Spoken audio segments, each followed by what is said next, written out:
Ek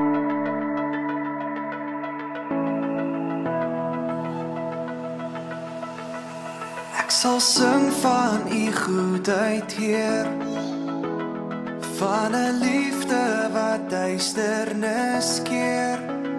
Ek sal juig saam die berge, saam kranse getuig, saam die skepping verstom voor u. Vriende, goeiemôre. Dit is 'n vars nuwe Dinsdag en ek hoop dat dit goed gaan daar by julle. Ek sien die son is net op pad hier uit. Vriende, ons is besig met ons 10 weke disipelskap reeks. Ons kom op donderdaande as 'n groot groep bymekaar.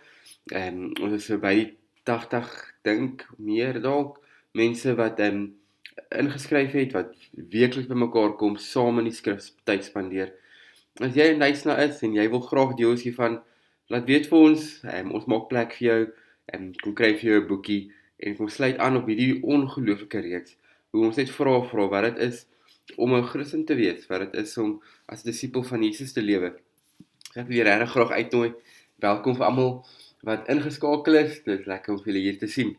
Ons is by dag 5 vandag en ons teksgedeelte is Efesiërs 5 vanaf vers 15. Daar staan: Wees baie versigtig hoe julle lewe. Nie soos onverstandige mense nie, maar soos verstandig is. Maak die beste gebruik van elke geleentheid, want ons lewe in 'n goddelose tyd. Moet daarom nie onverstandig optree nie, maar probeer te weet te kom wat die Here wil dat julle moet doen. Moet julle nie aan drank te buite gaan nie. Daarmee gaan losbandigheid gepaard. Nie laat die Gees julle vervul. En sing onder mekaar. Psalms, lofgesange en ander geestelike liedere.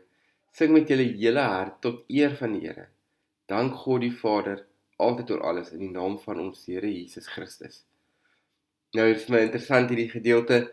As ek vir my net so daarna kyk, is dit vir my interessant hoe Paulus heeltyd en selfs hierdie gedeelte vooraf gaan lees, hoe hy tussen lig en donker rondspring, dat ons 'n lewe van lig en 'n lewe van duisternis het, en dat hy eintlik die mense van Efesië wil aanmoedig om te sê, moenie goed in die donker doen nie, bring dit in die lig, funksioneer in die lig, moenie dat daar 'n klomp goed daar plaasvind nie.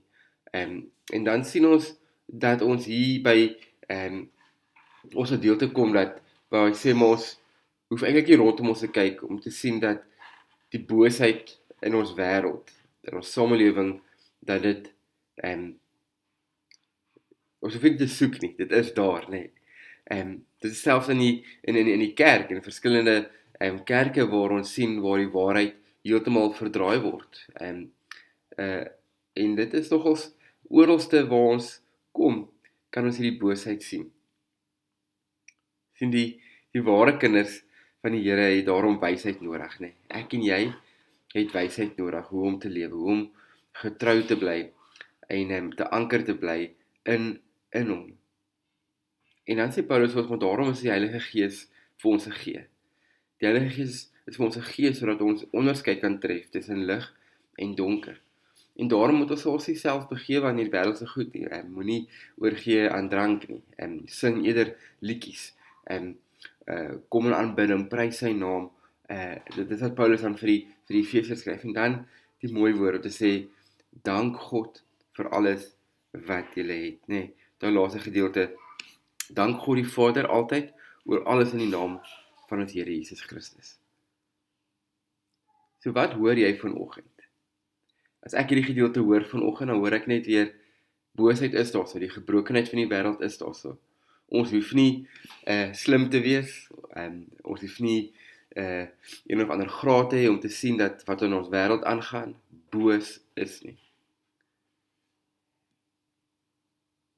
Maar Paulus sê vir die Efese, kom ons dank God die Vader oor alles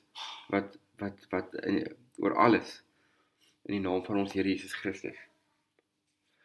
En dan is die eenvoudige vraag net vanoggend om oor te reflekteer.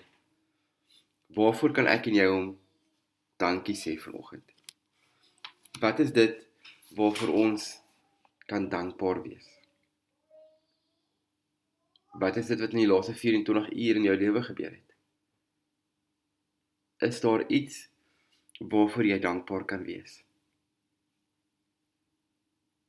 Ons vra elke keer hierdie vraag, en dit is natuurlik, wat se aksie het jy om te gee dan? As ons sê, ons is dankbaar vir dit, jy weet nou waarvoor dit is, wat is dit wat dit jou dwing om te doen, om oor te gaan in aksie?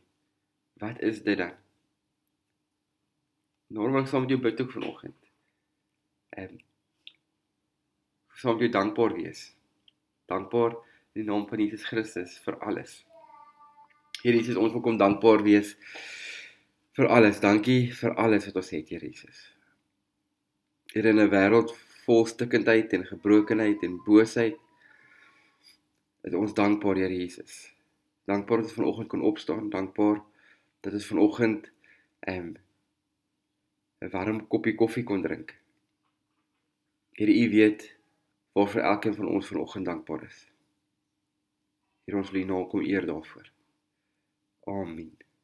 Vriende, ek hoop dat julle 'n heerlike Dinsdag het en dat dit met julle sal goed gaan. En dan sien ons mekaar weer môreoggend, selfde tyd, selfde plek. Lekker dag julle.